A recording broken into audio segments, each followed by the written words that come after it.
to start. Cool. Okay. So we've got 2 documents today, excuse me, to kick off our Roman segment of History 101. We'll be talking about the Romans for the next little while because they're kind of important. And one of the reasons why they're important is they help kind of pave the way for modern ideas of good government, or at least like taking a stab at, that was probably a bad way to put it.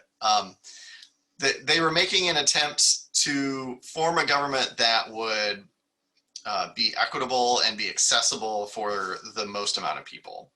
And you don't really see this, especially in ancient history, you don't really see this regard for the average person. But in Rome, there's kind of this idea that we're all Romans and we're all very important, we're all special, we're all exceptional, and we should make a government that is not easily corruptible and serves the people. So one of the earliest kinds of moments of Roman law comes with the formation of the 12 tables, which is kind of like, it's kind of like the Code of Hammurabi and the 10 Commandments had a baby. And this is what happened. It's this list of kind of enumerated rules, like the 10 Commandments. But it's got a very kind of Code of Hammurabi, lineage to it also, I suppose, in terms of how some of its laws are structured. Okay, I'll stop rambling and just kind of, we'll get into the discussion questions. So, does anyone want to attempt to answer?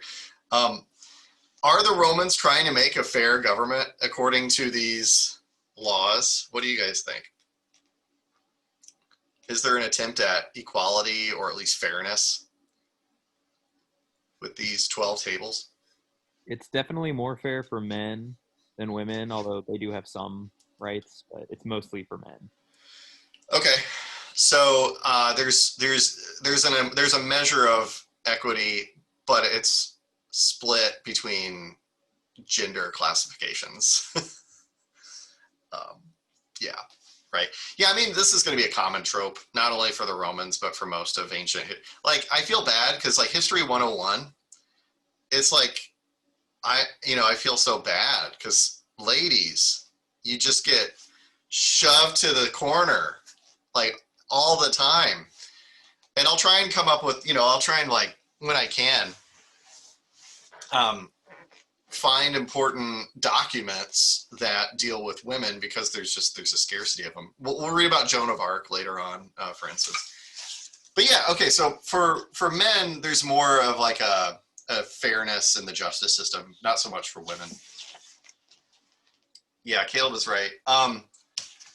What are some areas though where they do try and establish like fairness, especially in the early part of the document? What are some categories of law where they're just like, you know what, we need to have systems in place? What kinds of things are they talking about in these laws?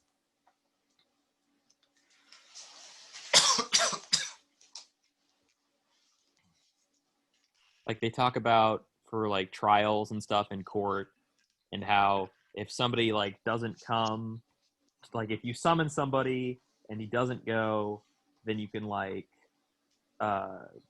they have to force him in, I think is what they say. Yeah, good. So trial. Yeah, I like this part.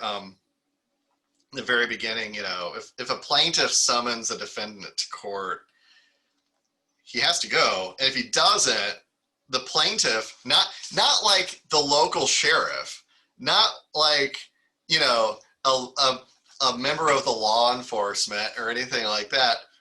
The plaintiff shall call witness if the defendant shirks or takes to his heels or tries to run away. In other words, the plaintiff, the guy who's like suing him, shall lay hands on him. Which I thought that's way cool. Like you can, if you're suing somebody and they don't show up to court, you yourself can go drag them into court. How very Roman of them. I thought that was interesting. Okay, so trials. Good. What else are we talking about here?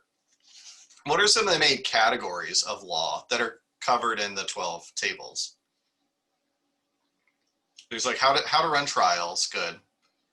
What other things are they One of regulating? them, one of them was like the law of like debt or like or Yeah. maybe debt, and like I kind of noticed it's like it was saying like you give like 30 days, like and then the debt, then the person's arrested. I kind of like noticed that it's not just like right away, like you have a little bit of time.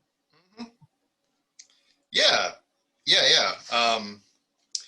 Yeah. There's different sort of like qualifications for when your debt comes due and what happens if you can't pay. And yeah, good. I mean, this is stuff that we have all the time, in our modern system. Arguably, a big chunk of the justice system deals with debt and what we call tort, which is like liability law, which I think there is a tort section. Yeah, table 8 deals with torts. Who's liable if something happens to your property. Good. What else? What other categories of law are we looking at here in the Roman area?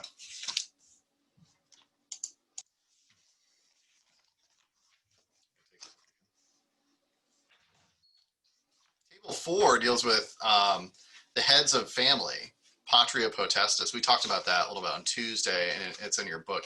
They don't talk about it a whole lot here because it's basically the man rules the household, and that's essentially it. But there's some crazy laws here, like you have to quickly kill a deformed child.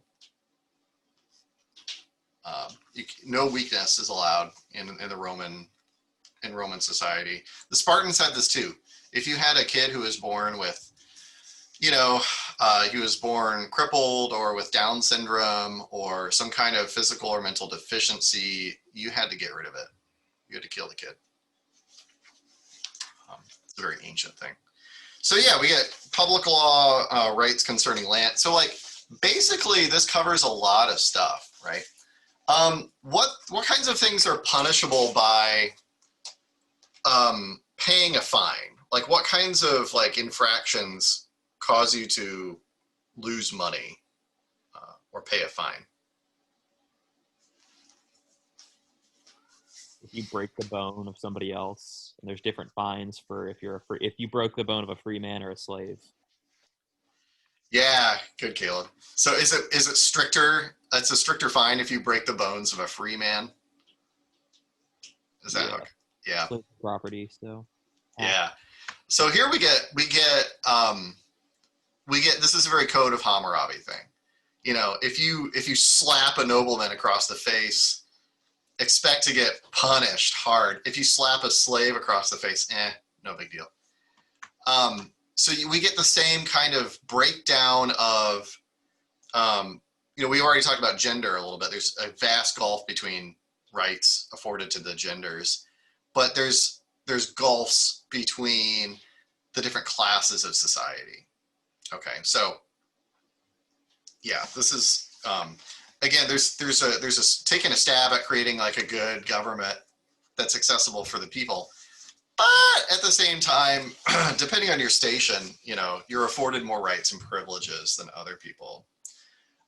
Any other things that are punishable by a fine that you want to discuss? I'm trying to remember myself.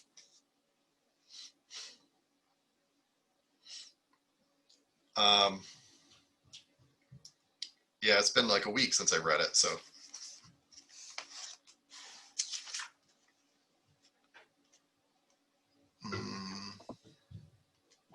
This one like isn't like about a fine, but it's just something that like I found interesting. Yeah, It was Nick. at it was at the top, and it was saying that if a person has like sang about someone in like a rude way, that they can be like clubbed to death. I just found that like really interesting. That is super interesting. I noticed that too.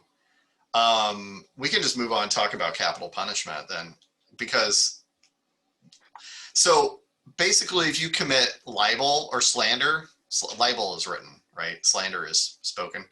Um, if you do one of those things, that's punishable by death. Why do you think that is? Why do you think making, like, coming up with a song that mocks somebody, why would that be punishable by death? I mean, maybe to like keep people from like talking bad like about like higher up officials. I mean, because if you sing about one person, you can sing it about anyone. They don't want anyone to think that those people are like wrong ever or like anything's bad about them.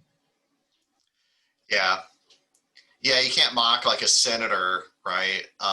People from these rich, important families that they value their honor so much that if you besmirch their honor in any way, then that's that's almost like you went and tried to attack them with a baseball bat. Like it's someone's reputation is as good as their physical form in Rome. So yeah, basically it's a law to protect people higher up the food chain, but it also applies to everybody too.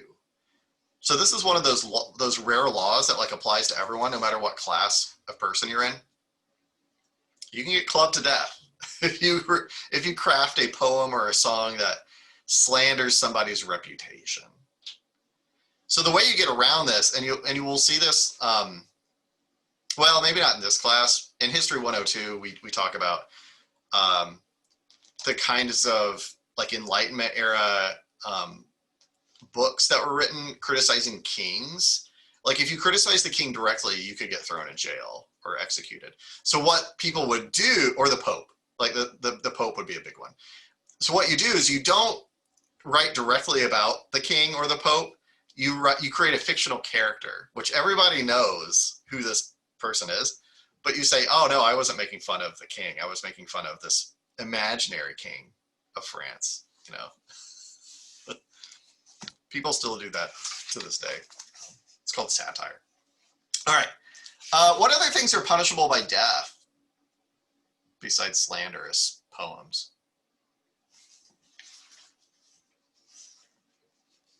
If a judge is found guilty of like taking a bribe, I think it says it's capital punishment for him too. Yeah, table number 9. Yeah, good. Yeah, bribes. Uh-huh. Those who have also in the same category, those who have roused up a public enemy or handed over a citizen to a public enemy must face capital punishment. So there's kind of personas non grata, people who are enemies of the state. They're heavily monitored. Putting to death any man who has not been convicted of a crime. So is forbidden. So basically, this is almost like saying innocent until proven guilty. Like if you carry out vigilante justice against somebody because you suspect them of doing something worthy of death, you can get killed for that. You need to go through the formal justice system. And if they're found convicted and guilty, then you can put them to death, but not until then. Good. So, we've already talked about, I think, the particular kinds of people who are disadvantaged, lower class people, slaves, women. This is a very male-centric society. It's a very, even though there's a balance of power between the different branches of government, the plebes, the common people, don't really have power compared to the senators or the magistrates. It's a very stratified system of society, and yet it's more fair than really any other society that's come before it that we know of in the West. So it is kind of a leap forward in terms of equality before the law, but not necessarily equality within the law. And that's just kind of how the Romans decided to do things. All right, so Cicero. So let's move on then. Cicero is one of the great statesmen of his time. He's the senator. He's a political scientist and a political philosopher. He writes all kinds of stuff. A lot of his stuff is lost to time during the Dark Ages, and then they get rediscovered during the Renaissance. And we'll talk about towards the end of the semester, we'll talk about the Renaissance. And all this stuff like Cicero comes up again to people living in the Middle Ages, and it helps them kind of transform the way they think. So a note, when reading this, you no doubt notice that they talk about God, like capital G. Romans, talking as though there's like one true God. That's because this is an old translation of Cicero back in a time when people were happy to kind of Christianize absolutely everything, even ancient writings. And so Cicero's not talking about like Yahweh, the Judeo-Christian God. He's just talking about gods in general. He's talking about like the idea of higher forms of life, deities of any kind. So just a note on that. Before we get confused and start thinking the Romans were all Christian before Christ came along, or Jewish. So Cicero writes this kind of very poetic treatise on law and the nature of law, where it comes from, what it means, what do we do with it, all this stuff. And he writes it in a form of two people having a conversation.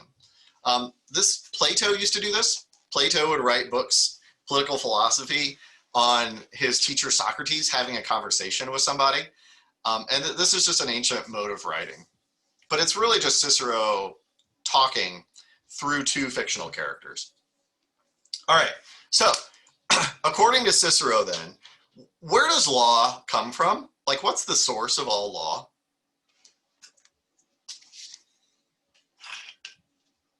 It's been like imposed by nature. It's inherent within human like knowledge. Good. Yeah, thanks, Caleb. That's right. That's exactly right. Law exists in nature. Law exists outside the realm of human comprehension. The best that we can do is try and access law and like understand it.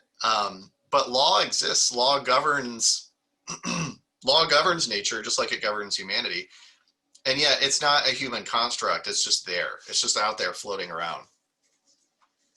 Do you guys agree with this? Like, is this a crazy statement? Or is there something to this? Do you think he's right?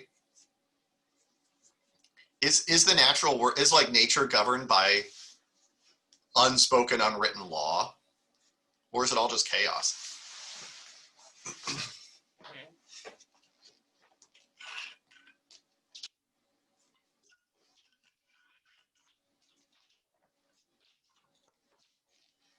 I think there are some laws and stuff. I think there is kind of inherent because like more obviously enough people had to come together and agree on these laws, and stuff. And if it really was just random, I feel like it would just be more like anarchy. Okay. Yeah, I think that's a valid point. We still kind of have this idea today. This is an idea that takes off really later on during the Enlightenment, so like the 16 and the 1700s. But it's kind of embedded in our understanding of nature in the modern era.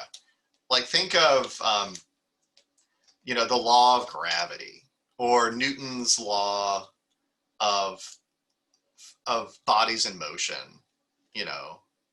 physics, the laws of physics. We kind of frame natural phenomena as being held together by some unwritten and yet very real laws. And you can take that literally, like Cicero does, or you can take it figuratively and just say, well, these are just our frameworks of understanding, But nevertheless, there seems to be constants in reality, constants in nature. If I have a pencil right here. I know exactly it's kind of disappearing on me. I know exactly what's going to happen if I drop this pencil in my lap. It's going to fall. And that's a law because it's a constant in nature that something is going to fall to the ground if we let go of it. unless it's filled up with helium or something. So it kind of undergirds our understanding of nature. And Cicero is the first guy to kind of really elucidate this idea that, like, there are some rules out there that just take care of themselves.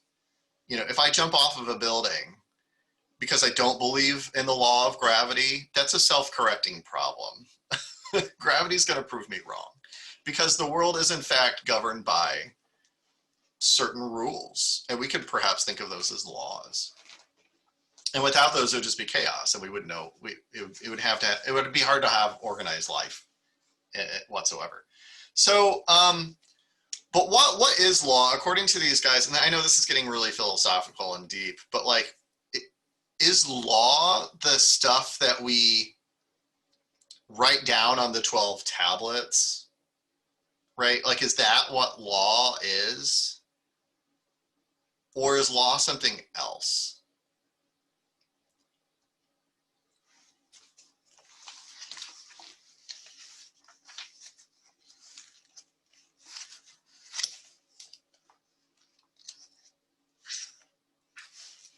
I know it's a really tricky question. I don't expect anyone to nail this one. All right, how about this? In the interest of time, on page 182, if you're following along and you're taking notes, which hopefully you are, to better prepare yourself for the next analysis paper. Page 182, the top of the second column, like the top of the page, but on the second column, Marcus starts by saying, I find it's been the opinion of the wisest men that law is not a product of human thought, nor is it any enactment of peoples, but something eternal, which rules the whole universe by its wisdom in command and prohibition. Thus, they have been accustomed to say that law is the primal and ultimate mind of God, whose reason directs all things either by compulsion or restraint. So, to kind of give away the candy store here, and this is the last question also on the discussion guide. Law is something that's beyond human comprehension because it's derived from the gods. Or in the Judeo-Christian tradition, it would be, God, or Islam, or, really any Abrahamic religion. Like God created the universe. He created these laws of nature. And therefore, any kind of human imitation of that is derived from the divine. We're all just trying to be little gods and trying to order our world, just like the gods did, like in a literal sense. But all understanding of nature and law comes from reason, which was given to us by the gods.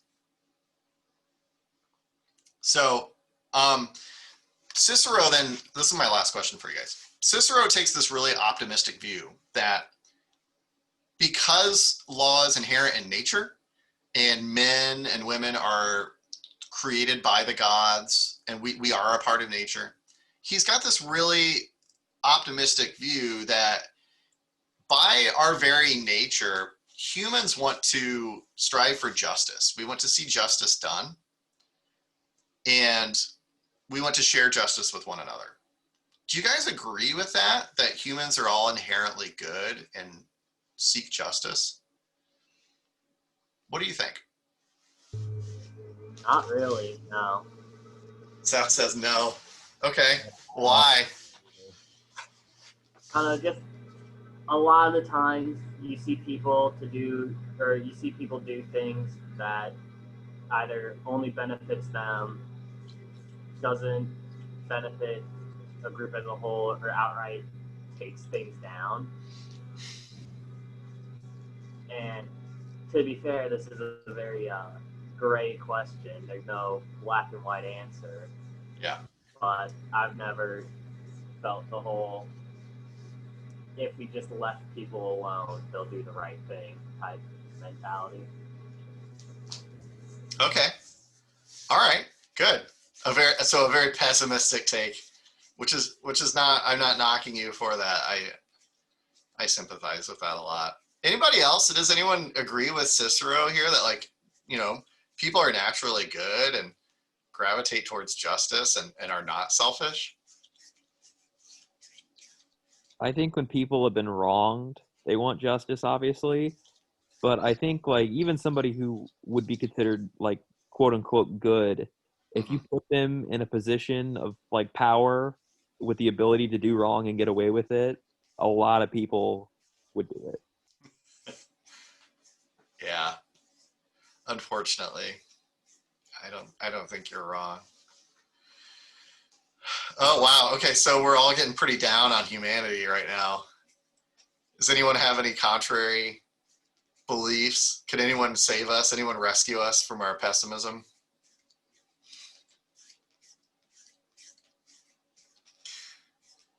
No? Oh no. I mean, I like have a positive view for it, but Yeah. it's mostly down. But I think like people do have the capability of doing good without any other reason. Okay. Yeah, this is the age-old question. It's like, are people naturally good and law-abiding, or do you have to compel them to be good by laws? Like if laws didn't exist, would people still be chill with each other? Probably not. That's why laws exist, is to compel people to be good. Anyway, John, do you have anything? Yeah, I think if we're gonna look on the positive side here, I'd say maybe everyone is like starts good, but like something corrupts them. And you see evil people in the world all the time. Like they don't start as evil, I don't think, right? I don't know. Yeah, I'm trying to look on the positive side here. Right. Yeah, one would hope they wouldn't be born naturally evil. Yeah, so John Locke later on, I don't know if we'll talk about it in this class or if this is the start of my 102 class. It's probably both. By the time we get to after the Renaissance period, the Enlightenment, John Locke has this idea that all people are born as a blank slate. He calls it tabula rasa. And depending on the culture and civilization and norms that you grow up in, you either grow up being a good person because you're surrounded by other good people, or you grow up to be this like animal, who embraces his base instincts because you don't have good role models around you, or you don't have good laws that society is living under, or good government, or the right religion, or whatever the factors are. So nowadays we have a little bit more of an understanding of like human psychology. We know that people are born, there's this kind of constant battle between nature and nurture, as psychologists put it. And so it gets more complicated than that. But, yeah, if you're trying to be positive, one way that you could look at this is say, well, this stuff didn't come out of nowhere. Like we didn't just start developing societies out of nothing. Apparently all people have this kind of idea that like to give up a small amount of freedom for the common good, if I give up my natural liberties to go and like kill whoever I want or steal whatever I want, to live in a peaceful, harmonious society, if I have to give up those things, I'll do it. Like most people have that idea that like, I want to live in peace and harmony. And to do that, we need some kind of order.